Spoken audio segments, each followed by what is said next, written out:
hipotalámica o masa intermedia, que en el 70% de los sujetos se encuentra esta adhesión intertalámica.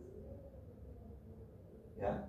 Y que luego tenemos el surco hipotalámico o subtalámico, que se proyecta justamente de este agujero, el orificio, agujero foramen interventricular o de Monro, surco hipotalámico, y se va a comunicar con, a su vez que se comunicó el ventrículo lateral con el tercer ventrículo, que se comunica con el cuarto ventrículo. El acueducto mesencefálico es recordando, ¿no?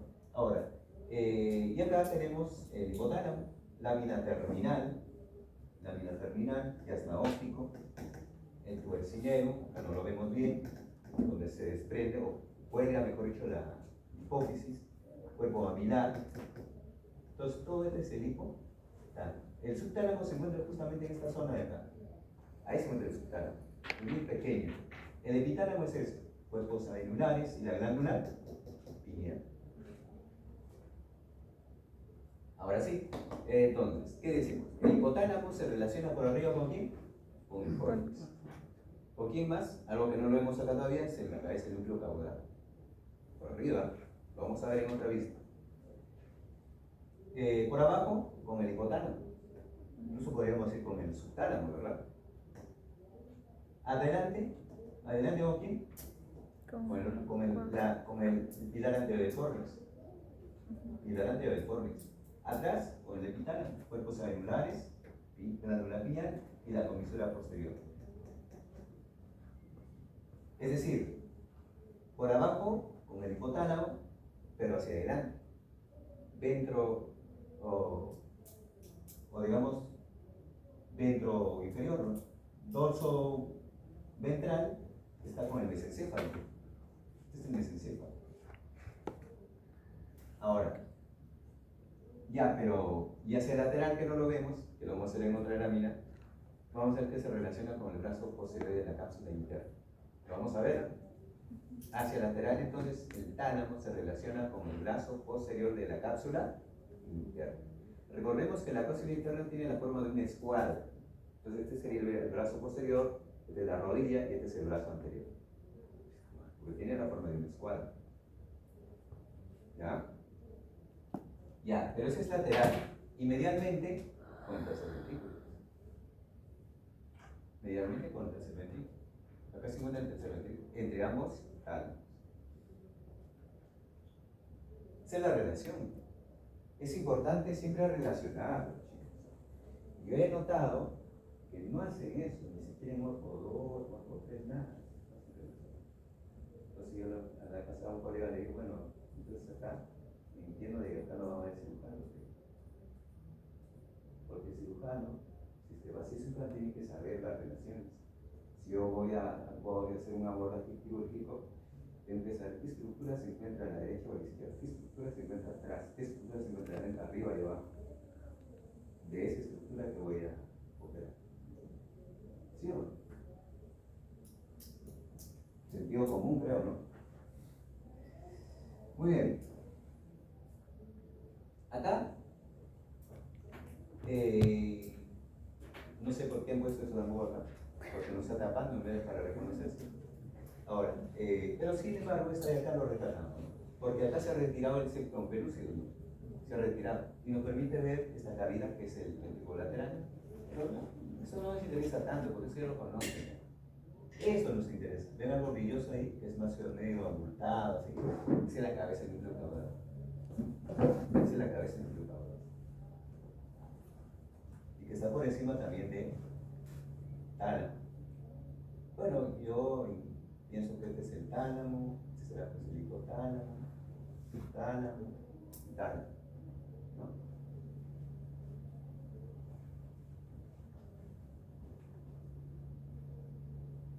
Bueno, acá se ven un poquito los plexos coroideos, semformes. Este es el agujero interventricular o de Monro, hipotálamo, corteza hipotalámico, epitálamo. Por retraso, para que vayan reconociendo, esta es la arteria cerebral anterior que viaja por el surco del cuerpo calloso.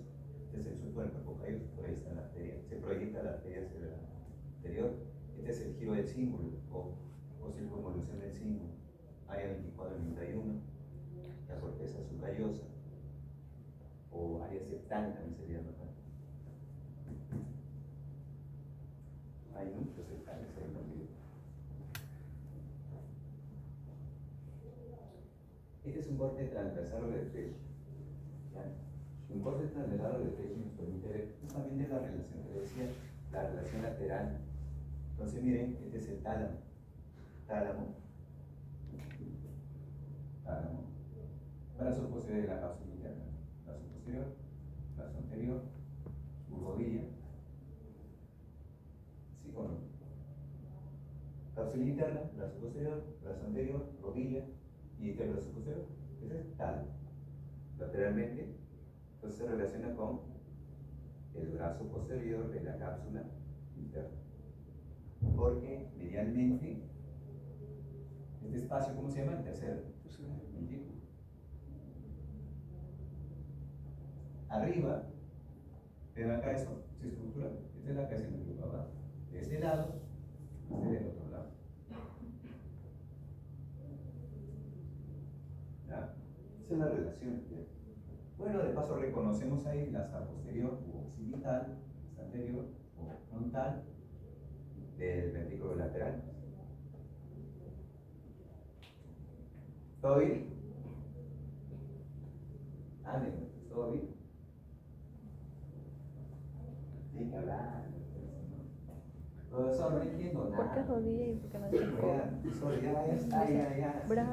Brazo, rodilla, desde brazo, codo. Ya de frente, ya vamos al final. Vamos, Eso parece un sanguchito. ya, chicos, acá sí tienen que. Acá se tienen que.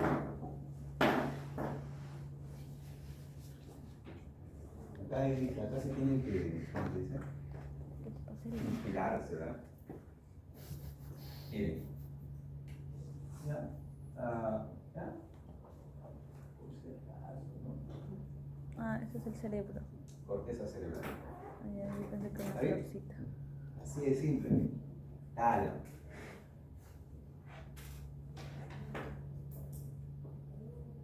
Aferencias y eferencias. Córtico-talámicas, tálamo-corticales. Estamos resumiendo así, ¿ya? Estamos haciendo así de directo. Ah, ya. Pero ahora viene lo interesante. Miren. Entonces acá, miren.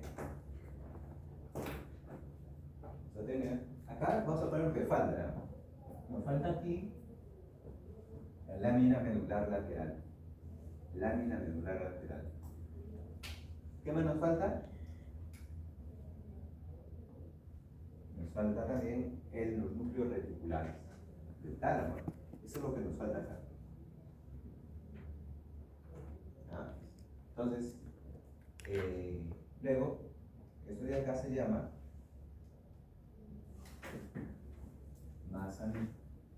masa nuclear lateral. Y por acá encontramos los núcleos intralaminares, filogenéticamente los más antiguos, que son los núcleos. Dos de ellos son muy reconocidos, núcleos talámicos centromedianos, núcleos talámicos parafasciculares. ¿Ya? Son los más antiguos. Ellos sí, miren, ellos están relacionados con la formación reticular, junto con los núcleos de la línea media. ¿Ya? Este de acá, a pesar que dice núcleo reticular, pero no tiene nada que ver con el sistema reticular, con la formación reticular. ¿Ya? Luego, tenemos acá núcleo talámico, dorso medial, núcleo talámico, ventro medial. Todo lo que es azul. Vista aérea. Vista aérea, vista por arriba, vista lateral, ¿ya? Lateral, donde está dividido en dorso, ventro, dorsal y ventral. Entonces, ¿qué encontramos ahí? Encontramos núcleos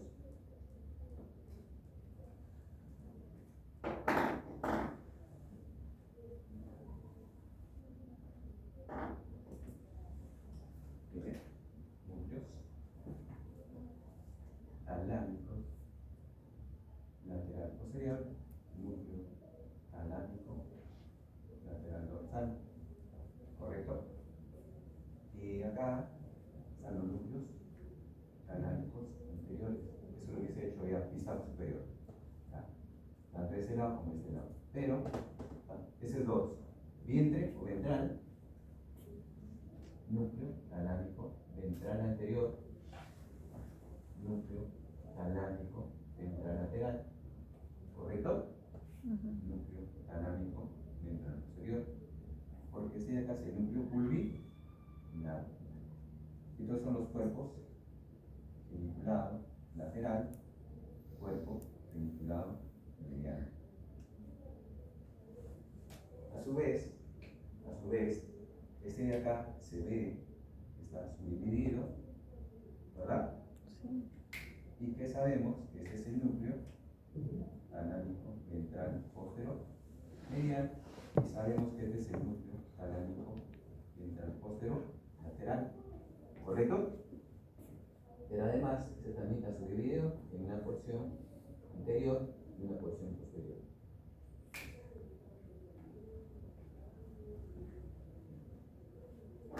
Ahora, profesor, ¿qué hacemos con esos núcleos? ¿Y ahora qué hacemos con esos núcleos? ¿Lo dejamos ahí? De esos núcleos hay núcleos específicos y núcleos inespecíficos. ¿Por qué decimos específicos? Porque vamos a ver que ellos van a unas determinadas áreas en la corteza cerebral. No van a varias. Y en los inespecíficos vamos a ver que van a varias áreas de la corteza cerebral. Y son áreas de asociación, asociaciones. Por eso es que son inespecíficos. Específicos, entonces, ¿cuáles son? Recordando, por ejemplo, el tracto espinal, el menisco espinal, el menisco medial, el menisco trigeminal, la vía gustativa, espinotalámico, PTT, trigeminal, de la cabeza, de la cara, gustativa. Entonces, ¿a dónde van esas tres? Hay a tres unidos, son específicas, ¿verdad? ¿A dónde va esa de acá? A la área 43, el área gustativa, por si acaso. Son específicas.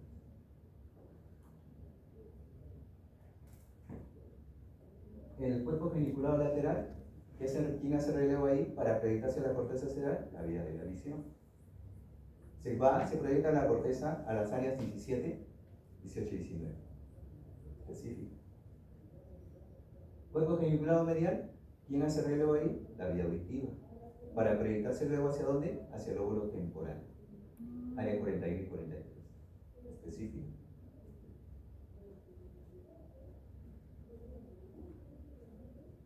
Otra específica, en porción posterior. Si ustedes se acuerdan del circuito grandote que hicimos en el parcial, que hicimos del cerebelo, tracto, fronto, ponto, dento, cerebelo, dento, tálamo, cortical. Sí. Entonces venía acá, cerebelo, tálamo, o dento, tálamo. De ahí va, sí específico porque va a ir al área 4 y 6 nada más, área motora, para que luego se proyecte el tracto córtico espinal. Aunque a veces se proyecta así, pero siempre hace circuito para coordinar movimientos voluntarios. Entonces está relacionado con la vía motora, ¿verdad? Motora. Por acá también, junto con la de acá. Son específicas. La otra es esta, específica. Porque ese de acá se va a ir hacia el área, hacia la región orbitaria, es decir, a la cara basal de los lóbulos frontales. ¿Ustedes se acuerdan la base del cráneo? La fosa craneal anterior, donde encontramos nuestro cuerpo mamilares, tubérculos mamilares, sus implicaciones. Y decíamos que lo que hace que eso ocurra son los giros y surcos del lóbulo frontal, justamente. Entonces, en un trauma craneoencefálico, de repente se compromete esa parte de ahí y la región orbitaria o la torre orbitaria del lóbulo frontal del sujeto, pues lacera. Se lacera y se pierde el conocimiento, el paciente pierde el conocimiento, y al despertar, o sea, antes de, el paciente era pues, ¿no? Sociable, alegre, socializar con todo el mundo, y una persona pues muy agradable, digamos así, ¿no? Pero después al despertar, es todo lo contrario, es como que se ha desinhibido, se es indiferente, o sea, todo le molesta, todo le incomoda, todo está ansioso.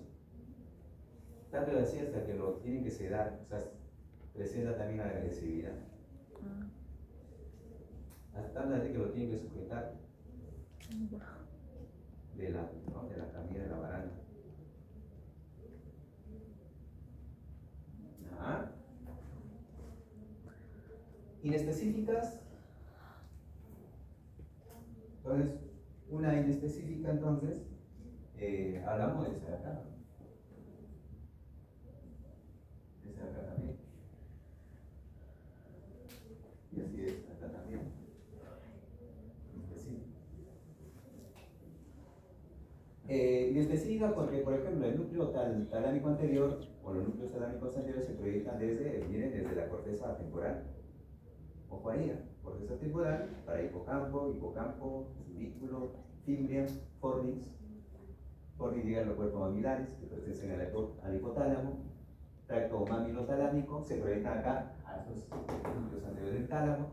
Del tálamo van a pasar a dónde? Al giro del símbolo que les mencioné hace rato. Sí.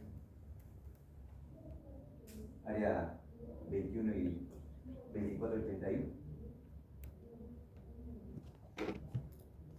Y eso es parte del circuito de Papés que lo vamos a hacer en nuestra clase. Entonces, es inespecífico, ¿verdad? El núcleo pulvinar también, porque se proyecta pues donde el tálamo, donde el pulvinar, tracto tálamo cortical, ¿a dónde?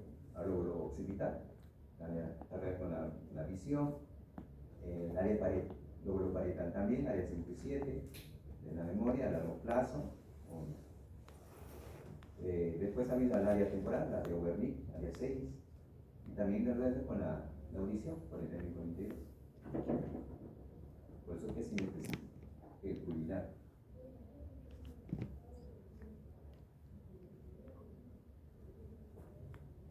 Los núcleos intralaminares o parafasciculares centromedianos ahí es el relevo el SARA. Ustedes han escuchado el SARA, ¿verdad? Sistema activador reticular ascendente. Entonces lleva esa exformación reticular, lo lleva, hace el relevo de núcleos intralaminares para luego proyectarse a todas partes de la corteza cerebral, para el estado del despierto. Ahora, profesor, ¿y cómo es? Es más, por ahí viaja la vía del dolor de tipo lento, es decir, crónico, cuando hay una enfermedad crónica. Porque si Claros, por ejemplo, se hizo tarde y ya tenía que subir ahí en la escalera, una vez se ha tropezado y se ha golpeado acá. Justo acá. No sé qué ha visto estrellas, pura escalada, ¿no? Bueno, no importa lo que haya visto, un que le ha dolido, pero la vía rápida, el dolor fue agudo, ¿sí o no? Sí. Entonces lo llevó, ¿quién lo llevó? Pues, por acá viajando. Esa es la vía rápida. Pero él ya le calmó, ¿no? Pero el dolor se siente ahí, adormecido, se dice el dolor corto, mal localizado, qué sé yo. Al siguiente, igual sigue y ve que empieza a inflamarse. Siguiente día, viene el dolor y empieza a formarse un edema. Sigue, cuarta noche, a medianoche o de madrugada se despierta. Primero se despierta, luego siente el dolor agudo, dolor intenso, hay cefalea, todo ahí, salud. ¿Quién llevó? El SARA, formación reticular, núcleos intralaminares, que ahí se proyecta toda parte de la corteza cerebral. Por eso que el dolor es tal, ya se despierta, no vuelve a dormir, ya no consigue más el sueño. Profesor, ¿y podría haber una lesión que afecte al nivel del dolor crónico, pero no al dolor agudo? O sea, que esa persona sí pueda sentir dolor agudo, pero no dolor crónico. Depende, eso se puede bloquear, sí, bueno, por algún trauma, se puede bloquear, sí. Pero sí se puede bloquear también cuando el dolor es intenso, por ejemplo, por una enfermedad neoplásica. Claro. ¿No? Los pacientes neoplásicos pues sufren mucho. Sí. Entonces lo que se puede hacer es justamente bloquear parte del circuito de Papez, es decir, la porción anterior del lóbulo del giro del cíngulo, por ejemplo, el lóbulo del giro del cíngulo, o la circunvalación del cíngulo. ¿Y cómo bloquean, Si se profesor? bloquea ahí, entonces el paciente dice que sí le duele, pero no le incomoda para nada, o sea, sí, normal, pero el dolor es ya es totalmente diferente, ya no es intenso. Ahora, ¿pero a qué personas se les hace eso? Eso primero hay que aclararlo. Primero se practicó en animalitos y se vio, pues, ¿no? Y en monitos, en canes, qué sé yo.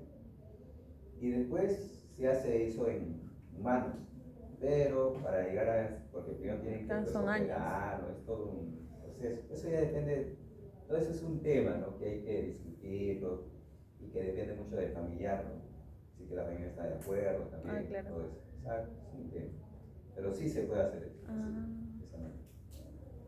O sea, si interrumpe la vida del dolor. Pero también tendrá, no solo podrá impedir la vida del dolor, sino también tendrá otras consecuencias, ¿cierto? También, por ejemplo, el síndrome de Kluver-Bucy, también, por ejemplo, ahí cuando se retiró el lóbulo temporal y el animalito pues se vuelve lábil, o sea, totalmente diferente, no siente nada.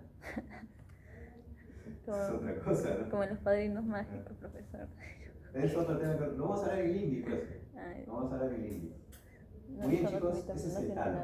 Y le dicen, tírate No sé de qué hora es, vuelta a un volcán en llamas. 11:53. Mira, por eso le digo que Profe, hay una imagen abajo, está en la piedra montada. Falta. por eso le digo, todo esto que lo he hecho acá, lo he resumido, todo está en la siguiente lámina. Todo está ahí. Ya, están las áreas, ahí está todo. Acá lo he resumido. Entonces, voy a borrar. Yo hago así, considerando que el tiempo es corto, por eso que muchas veces hago esto, pero claro, sobre la imagen muchas veces lo esquematizo así para que lo entiendan. ¿Ah? Porque a mí nada me gustaría de repente pongo la imagen y hablo ahí nomás, pero de repente no le entienden nada así. No se entiende, profesor. Sí, de repente digo, no digo todo. No, yo no entiendo.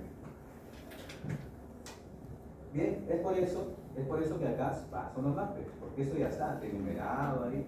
Acá está un corte de la lámina interna también. Ahí están todas las referencias y diferencias. Están los corticales, corticotalares, y así. Ahí están las áreas. Aquí hay albán, todo eso. Ahí están las inespecíficas. Acá no lo dice, ¿no? Por ejemplo, acá en los paquetes no habla de específicas y inespecíficas. Pero ya dije cuáles son. Y esos son los números. Este es el hipotálamo. Acá sí, bien, vamos a asumirlo también. Además, para que lo entiendan rápido, también voy a hacer, me obliga a hacer un estigma también. ¿Ya? Miren, eso. Para que lo entiendan, este es un corte medio sagital, por si acaso ya, es un corte medio sagital. Pero yo tengo que necesito también ver un corte coronal. También necesitamos ver un corte coronal. Para que lo entiendan mejor eso y para que vean también que hay otro número. ¿Ya?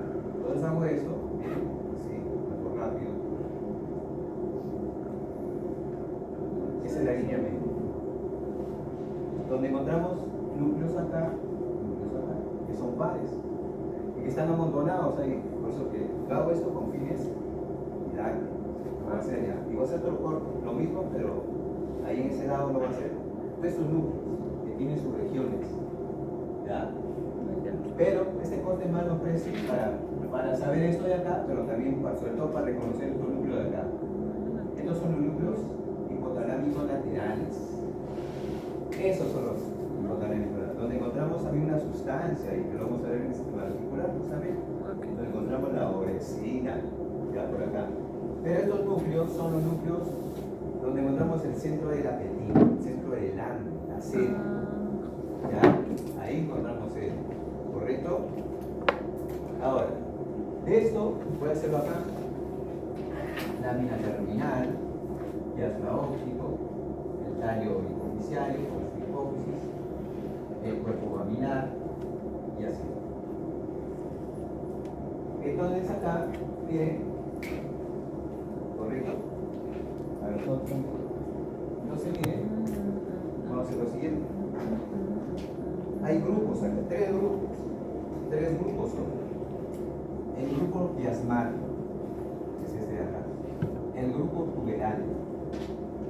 El grupo mamilar. Tres grupos. ¿Ya? Entonces, ¿qué núcleos encontramos en el grupo quiasmático? Vamos a tener un pequeño núcleo, el núcleo supra, con el mismo nombre, supraquiasmático. ¿Ya? ¿Qué otro núcleo por arriba de él, más grande? El núcleo supraóptico. Y relacionado con la lámina terminal, que es el área preóptica, encontramos también un núcleo preóptico. También conocido, simplemente ese área se dice área preóptica o también núcleo preóptico. ¿Qué encontramos ahí luego? Otro núcleo más arriba, un poco arriba y atrás, ligeramente atrás del supraóptico, el núcleo paraventricular. Por detrás del supraóptico encontramos otro núcleo, entre ellos es el núcleo hipotalámico anterior. ¿Cuántos núcleos tenemos entonces en la región quiasmática? 5. 5, pues, supraquiasmático, supraóptico, preóptico, núcleo hipotalámico anterior y el paraventricular. Luego, vamos a ver acá, en la región puberal vamos a encontrar un núcleo acá, más o menos tiene esta forma también. Por eso se dice el núcleo arcuato, el núcleo arcuato o arqueado o impundicular también. Sobre él vamos a tener otro núcleo, el núcleo ventromedial, y sobre él el núcleo dorsomedial. Ventromedial, dorsomedial. ¿Cuántos núcleos tenemos? 3. Nada más. Ahora, en la región mamilar, propiamente dicho, el núcleo mamilar, el núcleo hipotalámico posterior, y acá hay un pequeño núcleo. Hay un pequeño núcleo. Es el núcleo túbero mamilar. El núcleo túbero mamilar. ¿Cuántos núcleos tenemos entonces? 3. Ahí hay 11, ¿no? Claro, completo. Pero son pares. Faltaría Son uno. 22, más los dos. 24. 24. Porque hay 2 allá negros. Porque eso de ahí lo he hecho uno de este lado, nada más. Solo uno. Acá había otro. O sea, es la mitad. ¿Correcto? Entonces, profesor, en el caso de la imagen coloreada, Es que lo que pasa es que ahí está comprimido, están los pares. Los que parece que están mezclados. sí, lo veo, pero podría ser Entonces, por ejemplo, este es el supraquiasmático. Esto de acá está en duda. ¿Por qué? Porque pueden ser los supraópticos o los preópticos. Pero como está amontonado, por eso le digo que no. Pero profesor, en la clase de práctica sí vamos a poder observar los núcleos. No. Por eso que yo les decía, yo les dije, creo, no sé si a ustedes en la clase anterior les decía, sí les dije a ustedes, que en teoría sí vamos a hablar de eso, pero en práctica es casi nada de eso. Sí, eso fue lo que les dije. Entonces en práctica lo único que vamos a Seguro hacer va a es ser eso. igual con imagen. Hipófisis, Expresiones. Quiasma sí lo vemos, quiasma óptico, eso sí lo vemos. El tubercinero, esta zona, el cuerpo ambiente, eso sí lo vemos. E incluso se suele ver eso de acá, el tracto mamilo-talámico. Se suele ver. La lámina terminal, sí. Uno acá no se ve la lámina terminal. Yo no he visto un cerebro cortado en la mitad. ¿Tú? Pero la lámina terminal sí se ve, por ejemplo. Se ve la comisura anterior, que es esta. La comisura posterior sí se ve. El epitálamo, la glándula pineal sintética también se ve. Tálamo también se ve. Surco hipotálamo. Cuerpo calloso. Cuerpo calloso lo usamos como referencia. El fornix sí. El fornix está. Ahora. Entonces ahí viene lo interesante, ¿no? Miren. Entonces decimos que en el área preóptica. Entonces sabemos que es el centro de qué? ¿Centro de qué? ¿Centro de qué? Del hambre, del apetito, de la sed. De la ingesta, ¿verdad? Y el de la saciedad es eso. De la saciedad, el ventro medial, el dorso medial. Eso. De la saciedad, entonces, si el paciente se come, si se compromete su núcleo ventro medial, dorso medial, el paciente tiene mucha ingesta. Ah, Sí, es claro. un No tiene saciedad. Termina, vuelve obeso. No tiene. Si se compromete los núcleos ¿Ha salido? Yo he ido a cenar. laterales, Mira entonces, con Maquis. y el predomina es de acá. Por lo tanto, pérdida del apetito, no hay ingesta. Y cuando hablamos de eso de acá, y núcleos preópticos, encontramos las células neurosecretoras. Mis amigos han ido La ahí. que H, se proyecta por acá al área, al tubo silente, donde encontramos el núcleo ¿Lo han 4. pasado bien? Ese núcleo 4 recibe unos pequeños capilares. Esta zona recibe los núcleo 4, unos capilares arteriales. Y a agregarlo. Pero luego de acá salen unos capilares venosos que se van a donde? Al neuro, al adeno hipófisis, porque tiene su nombre, ¿verdad? ¿Para qué? ¿Para qué? Para estimular la secreción de hormonas, la LH, la Ahora FSH, con ganas que me vengan. ¿Y querían ir a un saltarín de inflable para adultos? Sí, quiero ir. la somatostatina, ¿correcto? Estaba 26 horas. Y profesor, mira de acá. El supraquiasmático está justamente vinculado con la visión. Es como el cumple la función como un reloj biológico. El supraquiasmático. Te dice si es de día o de noche. ¿Correcto? ¿Ok? Ahora, el Ahora mapa hay que ventricular hacer el de mis añitas. se proyecta 25 años. Y me lo han retocado y lo he vuelto a enseñar. Me lo han retocado. Te lo para el retocan ventricular, gratis. proyecta al adeno. Quiero hacerme esto. Y le he cotizado a la chica y me dijo ¿Hacia dónde? 35 soles. ¿Qué produce el supraóptico?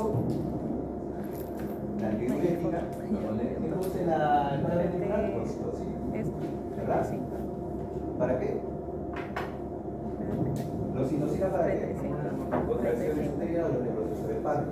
La diurética para controlar el equilibrio la reabsorción de los líquidos, ¿verdad? A nivel nocturno por torneos cristales.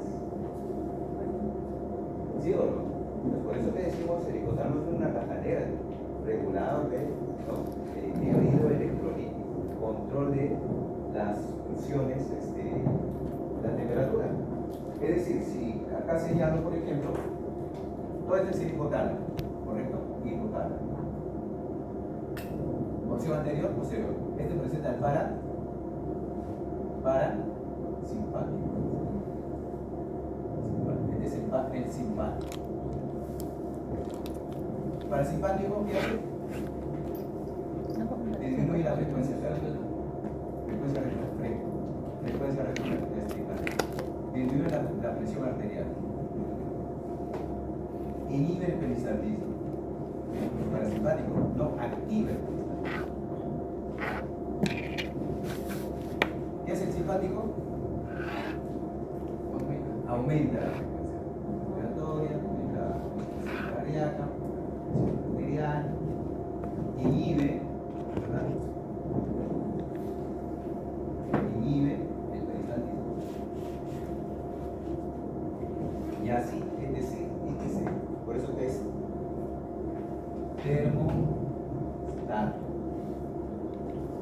termostato, ¿verdad?